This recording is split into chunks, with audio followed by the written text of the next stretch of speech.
মুন্সিগঞ্জের টঙ্গীবাড়ি উপজেলার চাটহাতিপাড়া শেখ কাবেল আদর্শ উচ্চ বিদ্যালয়ে ঢুকে ম্যানেজিং কমিটির সভাপতি ও তার লোকজনকে কুপিয়ে জখম করার ঘটনায় সংবাদ সম্মেলন অনুষ্ঠিত হয়েছে। শনিবার বিকেল 5টায় বিদ্যালয়ের প্রাঙ্গণে এ সংবাদ সম্মেলন অনুষ্ঠিত হয়।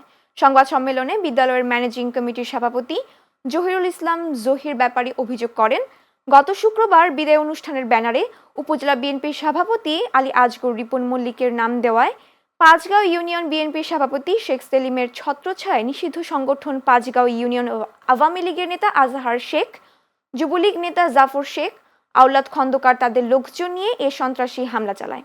হামলায় বেশ কয়েকজন আহত হয় এবং অনুষ্ঠানটি পণ্ড হয়ে যায়। এ ঘটনায় টঙ্গীবাড়ি থানায় অভিযোগ দায়ের করা হয়েছে। সংবাদ সম্মেলন থেকে হামলার সঙ্গে জড়িতদের দ্রুত গ্রেপ্তার ও দৃষ্টান্তমূলক শাস্তির দাবি জানানো হয়।